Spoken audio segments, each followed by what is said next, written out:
지금은 우리가 사순절의 기간을 시작하고 지나가고 있습니다. 여러분, 사순절이 무엇일까요? 사순절은 40여일을 준비하는 기간입니다. 그리고 뭘 준비할까요? 부활절을 준비하는 기간입니다. 주일을 제외한 40여일의 기간 동안 예수님의 고난과 또 예수님의 사랑을 다시 한번 생각해 보는 기간이죠. 우리 인생의 축소판이라고 할 수 있습니다. 우리가 시작되는 인생, 어떻게 인생을 마지막을 맞이할 것인가?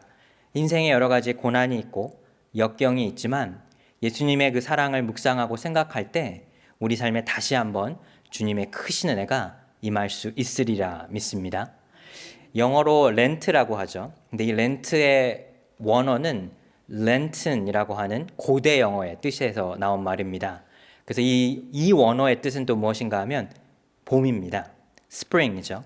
여러분, 봄이 되면 겨울 내내 죽은 것 같았던 나무와 꽃들이 피기 시작하죠. 죽음에서 마치 살아나는 새 생명을 바라보는 것과 같습니다. 즉, 우리의 마음에 부활을 준비하는 것은 다시 살아날 그 생명, 다시 살아나는 내 삶의 소망을 꿈꿀 수 있다는 것이죠. 사순절이 되면 보통 우리 한 가지씩 삶에서 좀 줄일 것, 포기할 것 생각해 보지 않습니까? 예전에 제가 청년들에게 사순절 동안 뭘 포기할래? 라고 물어봤더니 목사님, 저는 식사를 포기할래요 라고 이렇게 얘기하더라고요. 그래서 아침 한 10시쯤 일어나면 그게 아침 금식을 한 거라 생각한다고 합니다.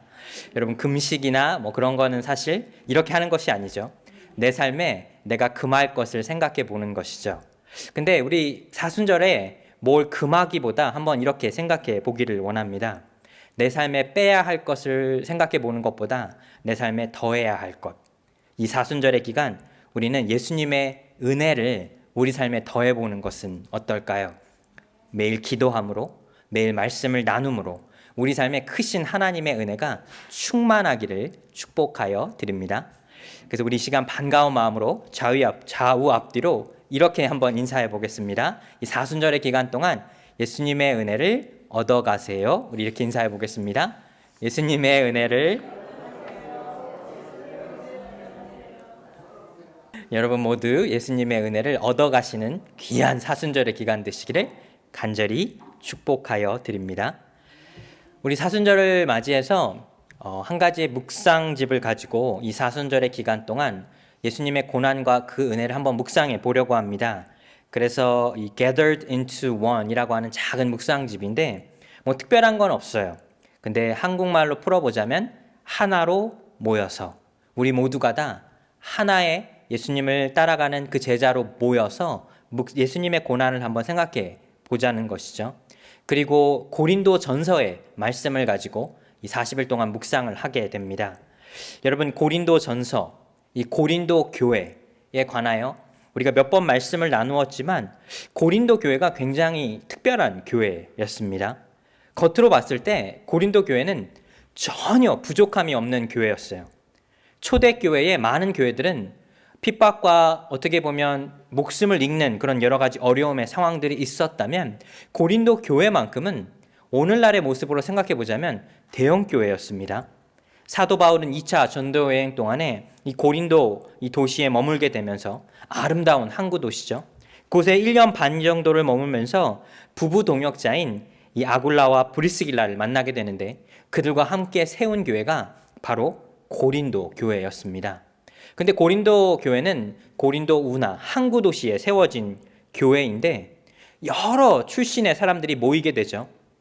지금 뉴욕도, 지금 LA도 미국 내의 큰 도시들이 여러 이민자들이 모이고 난민들이 모이면서 지금 문제가 되고 있는데 생각해 보자면 당시에 이 운하 항구 도시는 각 지역에 있는 여러 종류의 사람들이 모이는 곳이라 생각해 보면 됩니다. 특별히 고린도 교회를 생각해 볼 때 제가 좀 묵상을 해봤는데 이렇게 한번 생각해 보면 될 것 같아요. 뉴욕 맨하탄의 모습과 라스베가스 그 모습이 합쳐진 곳, 화려하고 많은 사람들이 모여 있죠. 또 동시에 향락 문화가 발달됐어요. 세상 어느 것보다 술을 먹고 또 도박을 즐기고 또 각자 모여든 사람들이 이곳을 떠나고 잠깐 머물다 가는 곳이기 때문에 여러 출신의 사람들이 그곳에서 오래 머물지 않고 향락을 즐기며 떠나는 곳이었습니다. 생각해 보시길 바랍니다. 그곳에 교회가 세워졌어요. 교회가 세워졌는데 다른 곳에서 이루지 못했던 놀라운 역사, 부흥의 역사가 일어납니다. 겉으로 봤을 때 이 교회 안에서는 성령의 역사가 임재하게 돼요. 사람들이 성령의 그 선물을 받은 것, 능력을 막 발휘하게 되는데 바울이 그 모습을 보고 어떻게 보면 그 유럽에서 복음의 씨앗이 전해지고 열매를 맺히는 것에 큰 감격을 느꼈을 것만 같습니다. 그런데 거기가 끝이 아니었어요. 문제가 발생하기 시작합니다. 여러 가지 문제가 발생하는데 그 문제에 관한 바울의 어떻게 이 문제들을 해결할 수 있을까 그 내용이 바로 고린도 전서와 후서의 내용입니다. 그래서 고린도 교회를 이렇게 한번 생각해 보시면 돼요.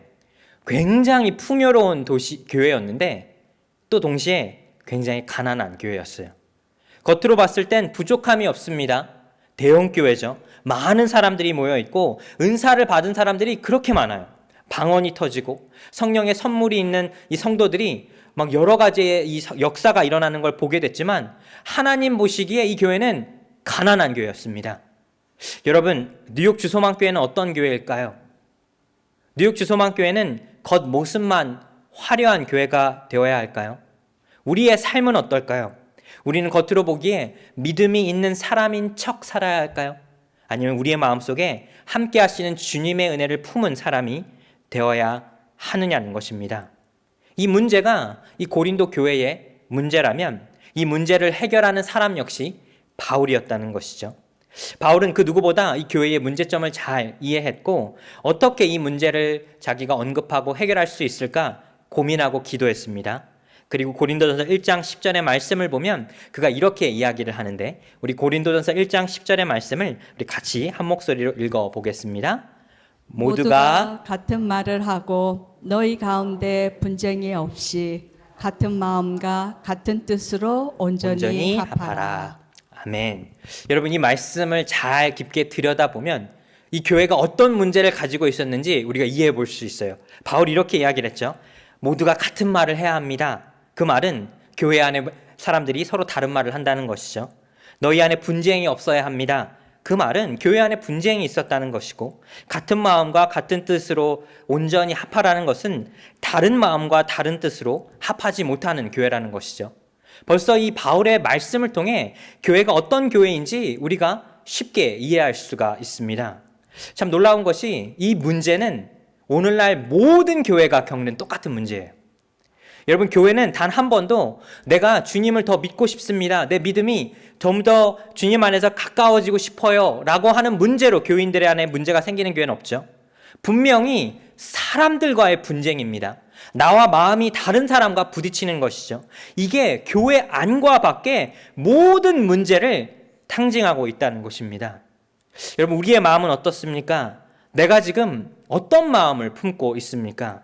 우리는 어떤 마음을 품고 어떤 사람이 되어야 하는지를 다시 한번 생각해 봐야 한다는 것이죠. 교회가 분열되어 있을 때 어떻게 이 부분을 해결할 수 있을까요? 바울은 의도적으로 자기가 이 고린도전서 첫 번째 1절 말씀에 의도적으로 이렇게 이야기를 합니다. 우리 고린도전서 1장 1절의 말씀도 같이 한번 읽어보겠습니다. 하나님의 뜻을 따라 그리스도 예수의 사도로 부르심을 받은. 의도적으로 이렇게 적었어요. 바울이 뭐라고 이야기를 하는가 하면 여러분 제가 여러분이 겪고 있는 그 분쟁과 이 분열의 문제를 해결하고 싶습니다. 그런데 내가 누구인지 우리가 어떤 사람인지 기억해야 합니다. 하나님의 뜻을 따라 그리스도 예수의 사도로 부름받은 사람. 바로 바울은 자신을 드러내는 것이 아니죠. 내가 너희 교회를 세웠던 그 초대 원로 목사야, 담임 목사야, 내 말을 들어야 해 말하는 것이 아니죠. 하나님의 뜻을 따라 살고 싶다는 것이죠. 하나님의 뜻이 무엇인지를 먼저 구해야 한다는 것이죠. 고린도 교회 안에 가장 큰 문제는 무엇이었는가 하면 사람들 사이에 분쟁이 있었습니다. 나는 바울을 따르고 저 사람은 아볼로를 따르고 누구는 게바를 따르고 누구는 예수 그리스도를 따른다. 분열된 그 상황 속에서 바울이 말하는 것은 우리 모두는 하나님을 따라야 한다는 것입니다. 여러분 교회 안에 분쟁의 모습은 다 다양하지만 어떻게 보면 그 분쟁의 모습을 해결해야 하는 모습은 단 한 가지라는 것이죠. 우리 모두가 다 먼저 하나님의 뜻을 구해야 한다는 것입니다. 우리 마음에 지금 어떤 어려움을 겪고 계신가요? 하나님의 뜻을 찾고 계신가요? 하나님의 뜻이 내 안에 있는가? 우리는 우리의 삶을 돌아볼 수 있어야 합니다. 고린도전서에 어떻게 보면 주제 말씀이라고 할 수 있는 곳이 고린도전서 1장 18절의 말씀인데, 벌써 이 9절의 말씀에서 바울은 이미 답을 우리에게 내려주고 있습니다. 이 고린도전서 1장 18절의 말씀도 이 주제에 같은 말씀인데 같이 한번 읽어보겠습니다. 십자가의 도가 멸망하는 자들에게는 미련한 것이요 구원을 받는 우리에게는 하나님의 능력이라. 아멘. 고린도 교회 안에 다양한 성령의 능력이 있는 사람들이 있었어요. 누군가 기도하면 치유를 받습니다. 누군가 기도하면 놀라운 기적들이 일어나게 되는데, 그 모든 것이 중요한 것이 아니라 우리 십자가의 도라고 하는 것은 바로 예수 그리스도의 복음이라고 하는 것이죠. 그 복음의 능력이 예수를 믿지 않는 사람들에게는 가장 세상에서 미련한 것이지만, 그것을 믿는 우리 모두에게는 하나님의 능력이라는 것이죠. 즉 하나님의 능력이 있는 우리 모두에게는 이제 더 이상 다른 어떤 것도 중요하지 않다는 것입니다. 사랑하는 여러분, 우리가 무엇을 자랑해야 할까요? 우리 안에 어떤 성령의 능력이 있으십니까? 저는 예전에 기도할 때 방언으로 기도하시는 분들이 너무 부러웠어요.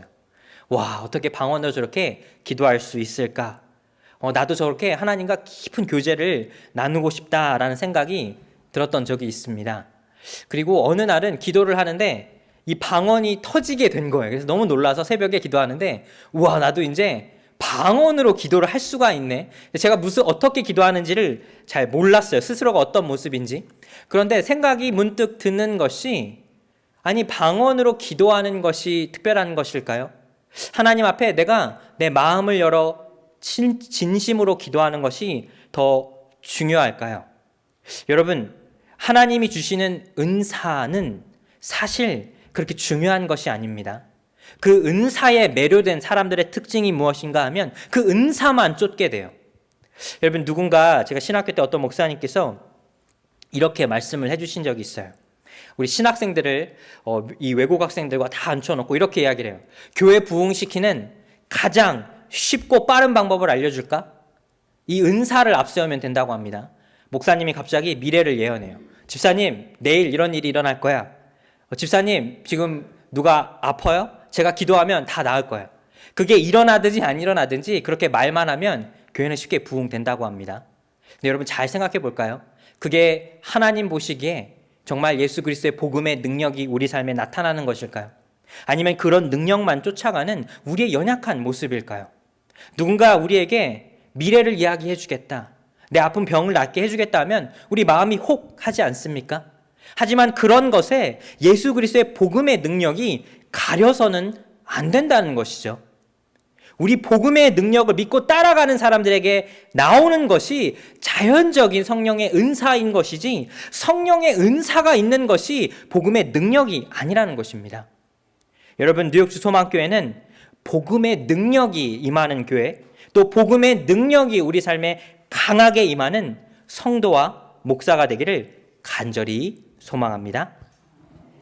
한 주 동안 이 고린도전서의 말씀을 읽으면서 전 이런 생각을 한번 해봤습니다. 우리가 인생에 가장 중요한 것이 무엇일까 생각을 해봤는데 이것이 아닐까라는 생각이 문득 들었습니다. 바로 인생의 강약 조절이라 할 수 있죠. 강약 조절의 뜻이 무엇인가 하면, 우리 인생에 어떻게 보면 어떨 때는 우리가 강하게 나아가야 할 때가 있고 어떨 때는 약하게 나아가야 할 때가 있습니다. 그런데 살다 보면 사실 이 강약 조절이 잘 되지 않아요. 그래서 좀 못난 사람, 인생의 강약 조절을 잘 하지 못하는 사람들의 특징이 뭐냐면 바로 강약, 약강이 있어요. 이게 무슨 말인가 하면, 강한 사람들 앞에서는 굉장히 약하지만 약한 사람들 앞에서만 강한 모습을 나타내는 사람들이 있다는 것이죠. 강자 앞에서는 너무나 약한 사람인데 약자 앞에서만 내가 강한 척 행동한다는 것이죠. 여러분, 지금 한국에는 여러 가지 문제가 있는데 여러 경제가 발전이 되며 나타나는 가장 큰 문제 중에 하나가 바로 이 젊은 사람들이 아기를 낳지 않는 저출산의 문제죠. 그러면서 이 소아과 의사들이 가장 기피하는 직업이 되었다고 합니다. 어떻게 보면 한국에서 가장 돈을 많이 버는 의사들의 직종이 무엇인가 하면 피부과, 성형외과 의사들은 돈을 많이 번대요. 그런데 소아과 의사들은 그렇게 의사이지만 다른 의사들에 비해서 그렇게 돈을 많이 벌지 못한다고 합니다. 그래서 가장 기피하는 과가 소아과인데 어떻게 보면 가장 필요한 과 아닐까요? 그런데 이 소아과 의사들이 자기네들이 너무 어려운 이야기를 하는데 다른 것들보다 악성 민원에 그렇게 힘들다고 하다고 합니다. 그래서 어떤 일이 있냐면 부모들이 아이들 데리고 오는데 아이들이 어떻게 보면 쉽지 않죠. 아이들이 아프다고 울게 되면 그 아이들을 달래면서 또 치료하고 또 어떻게 보면 진료를 해야 하는데 그게 쉽지가 않대요. 근데 부모들이 이 의사가 하는 행동이 마음에 들지 않거나 자기들 마음에 여러 가지 행동이 마음에 들지 않으면 악성 민원을 넣는다고 합니다. 그리고 악성 민원 같은 것을 인터넷 카페 같은 데에 넣어서 이 루머를 만든다고 해요. 그러면 그 소아과가 결국에는 문을 닫게 되는데 실제로 이렇게 문을 닫은 소아과가 수십여 개가 있었다고 합니다. 근데 그 민원을 살펴보니까 사실이 아니었어요. 아니 자기 아이가 아파서 병원에 데리고 가야 하는데 그 소아과가 문을 닫아 폐원을 했다면 이제 자기 스스로도 손해 아닙니까? 어떻게 보면 자기 스스로가 이 병원이라고 하는 이 소아과 앞에서 강자가 되어서 그 병원이 결국 문을 닫게 되는 결과가 발생한다는 것이죠. 그리고 소아과 의사들이 더 이상 그 과에서 일을 하고 싶지 않는다고 합니다. 여러분, 내가 강약 조절을 잘 하지 못하게 되면 결국에는 내 삶에 피해가 올 수밖에 없다는 것이죠. 하나님과 우리와의 관계도 마찬가지입니다. 여러분, 우리와 하나님과의 가장 큰 문제가 무엇인지 아십니까? 이 강약 조절이 안 돼요. 사람들이 이렇게 생각할 수 있어요. 내가 하나님 앞에서 너무나 약해서 이 문제가 아닐까? 내 믿음이 약해서, 내 기도가 약해서 일어나는 문제들이 아닐까? 이렇게 생각하기 쉽지만 사실은 그렇지 않습니다. 하나님과 우리와의 관계, 신앙의 모든 문제의 근원은 무엇인가 하면 내가 하나님 앞에 강자가 될 때 문제가 생긴다는 것이죠. 하나님, 왜 내 뜻대로 해주지 않으시죠? 내가 기도하는데 왜 응답해 주지 않으십니까? 말씀을 읽었으면 나에게 주셔야지요. 강약 조절이 되지 않는 신앙생활이 결국에는 내 신앙생활 그 근간 자체를 흔들고 있다는 사실입니다. 여러분, 교인들 그 누구라도, 목사인 저도 마찬가지지만 하나님 앞에 가장 우리 스스로를 내려놓는 가장 연약한 사람이 되었을 때 그때 비로소 하나님의 크신 은혜가 임할 수 있으리라 믿습니다. 내가 약할 때 하나님은 강하게 되시는 여러분의 삶이 되시기를 간절히 축복하여 드립니다. 그렇다면 간단하게 딱 두 가지의 이야기만 나눌게요. 인생의 강약 조절을 할 수 있어야죠. 약할 때 또 강함이 되시는 주님, 또 우리가 강한 모습으로 나갈 때 우리를 약하게 만들어주시는 주님을 이해할 수 있어야 합니다. 그러면 우리가 어떻게 인생의 강약 조절을 할 수 있을까? 첫 번째, 우리 같이 한번 읽어보겠습니다. 주님을 아는 지혜. 우리 하나님을 아는 지혜가 있을 때 인생의 강약 조절을 할 수 있겠더라고요. 고린도전서 1장 27절 새 번역의 말씀인데 바울은 이렇게 이야기합니다. 우리 같이 한번 읽어보겠습니다. 하나님께서는 지혜 있는 자들을 부끄럽게 하시려고 세상의 어리석은 것들을 택하셨으며 강한 것들을 부끄럽게 하시려고 세상의 약한 것들을 택하셨습니다. 아멘. 여러분, 예수님의 제자들 하나하나 이렇게 생각해 보면 굉장히 특이합니다. 예수님께서 이 하나님의 아들로서 메시아로서 이 땅에 오셨고 이 구원의 그 능력과 복음을 완성시키는 귀한 사역으로 이 땅에 오셨는데 이 사역을 완성시키기 위해서 필요한 사람들이 있을 거 아닙니까? 그렇다면 우리가 예수님께서 어떤 제자들을 부르실까 생각해 본다면 아무래도 능력이나 지혜나 지식이나 권력이 있는 사람들을 찾아야 하지 않을까요? 바리새인들이거나 아니면 성전에서 일하고 있는 사람들, 아니면 세상의 왕들을 사용해서 이 복음을 완성시키셔야 할 것 같은데 예수님의 제자들의 특징은 그 누가 봐도 약한 사람들이었다는 것이죠. 예수님의 제자들 대부분들이 글을 읽거나 쓸 줄 모르는 사람들이었습니다. 특별한 사람들이 아니었어요. 그냥 어떻게 보면 당시에 흔했던 어부들이었고 농부들이었고 누군가의 아버지, 누군가의 남편이었다는 것이죠. 왜 그런 사람들을 세워 복음을 전하셨을까요? 세상에 가장 연약한 사람들을 세워 강한 사람들을 부끄럽게 만든다는 것이죠.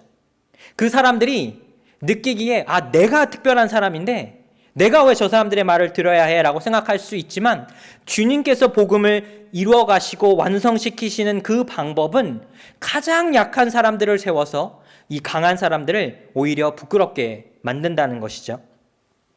여러분 혹시 자동차 전기 회사 테슬라라고 아십니까? 이 테슬라의 회사의 대표가 누구죠? 일론 머스크죠. 이 사람 굉장히 독특하더라고요.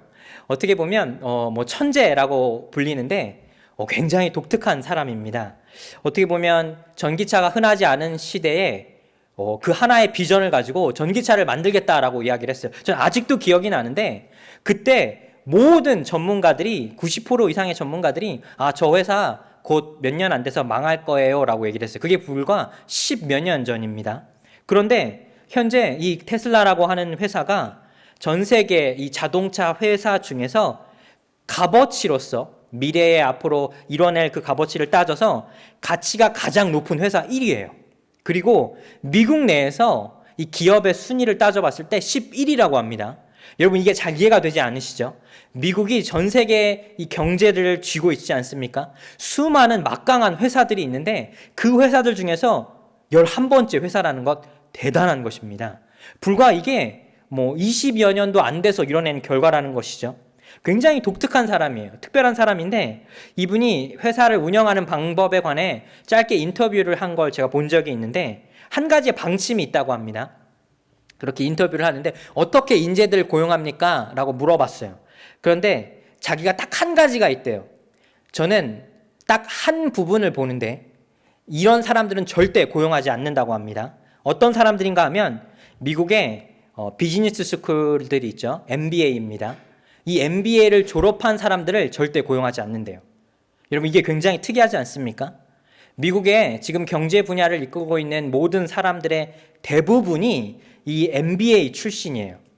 미국의 막강한 그 대학교, 거기서 인맥을 얻어서 어떻게 보면 회사에 이 직장을 구하는 것이 미국 내에서 전 세계적으로 가장 특별한 방법인데 그런 엘리트들을 절대 사용하지 않는다는 것이죠.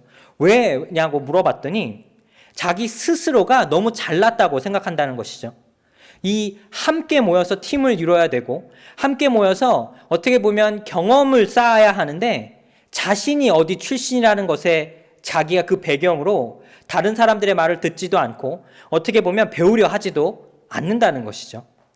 스스로가 엘리트라고 생각하는 것에 함정이 있다는 것입니다. 여러분, 우리 신앙생활도 생각해 보니까 비슷하더라고요. 신앙생활에 깊이가 깊으신 분들의 특징이 무엇인지 아십니까?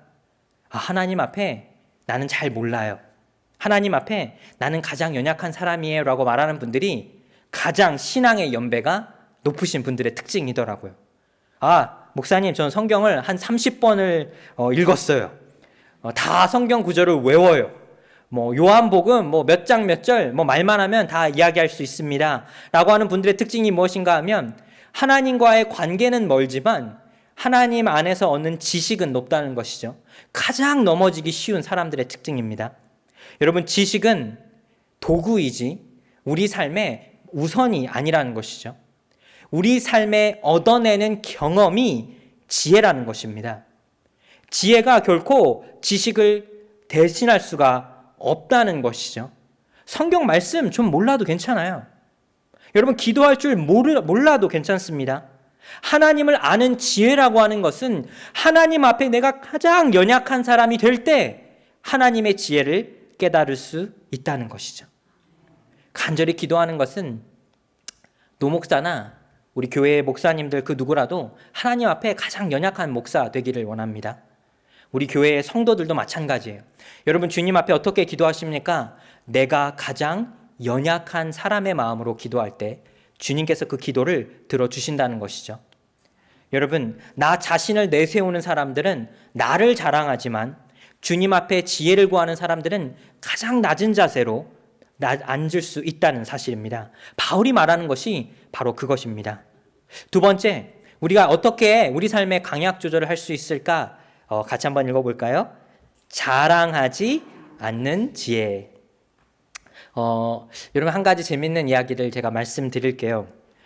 미국에 와서 저는 한인 1세들 중에서 가장 성공한 사람이라고 할 수 있는 사람 중에 한 분을 만나서 좀 이야기를 좀 오래 해본 적이 있어요. 저에게도 좀 특별한 경험이죠.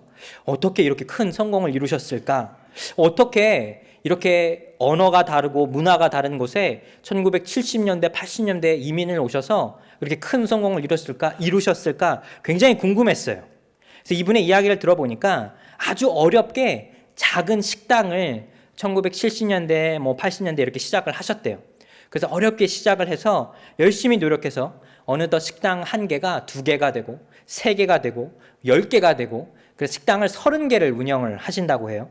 근데 좀 자세히 보니까 어떻게 보면 많은 재산을 가지고 있는데 이분이 가장 자랑하는 게 여러분 뭔지 아십니까?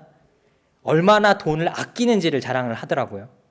자기가 얼마나 구두쇠인지를 자랑을 하는데 그게 제가 봤을 때 너무 좀 이상하게 느껴졌다는 것이죠. 정말 어떻게 보면 자기 은행에 갖고 얼마나 돈이 많은가를 이야기를 하는데 그의 삶은 얼마나 돈을 안 쓰는가를 이야기를 하는데 그게 굉장히 이상하게 느껴졌다는 것이죠. 다이너에 가면 거기서 주는 설탕, 소금, 후추, 냅킨을 다 집에 챙겨온대요. 그리고 자기가 일하는 가게에 그런 것들을 갖다 놓고 직원들이 이 페이퍼 타올을 쓸 때는 무조건 하나를 쓰지 못하고 반 개만. 그리고 크리스마스 때 이 직원들을 불러서 식당이니까 크리스마스 이브 때 얼마나 바쁘지 않습니까? 그래서 일을 더 시키는데 일을 다 어떻게 보면 쉬어도 되는 날에 일을 시키는 이 종업원들에게 보너스를 주는데 자기는 딱 10불씩만 준대요. 그 몇백 명의 직원들한테 10불씩 보너스를 준다고 합니다. 근데 그런 이야기를 들을 때 뭔가 이상하다는 생각이 들었어요. 짠돌이죠. 구두쇠죠. 어떻게 보면 대부분의 사람들보다 돈이 그렇게 많은 사람인데 자기가 돈을 쓰지 않고 얼마나 가난한 사람인지를 자랑하고 있다는 것입니다. 여러분, 물질은 하나님이 주시는 축복이에요. 물질이 있다는 것 결코 나쁜 게 아닙니다. 그런데 그 물질 앞에서 내가 물질을 축복으로 흘려보내지 못하면 그게 결국 나에게 저주로 돌아올 수도 있다는 것이죠. 내가 가지고 있으면 뭐합니까? 가지고 있는 것에서 남들 하나를 더 뺏으려고 하는 사람이 그게 과연 그 마음이 여유로운 사람이냐는 것이죠. 그래서 그 인터뷰를 마치고 전 아직도 기억이 나요. 매니저 한 분이 저에게 잠깐 지나가면서 이렇게 이야기를 하더라고요.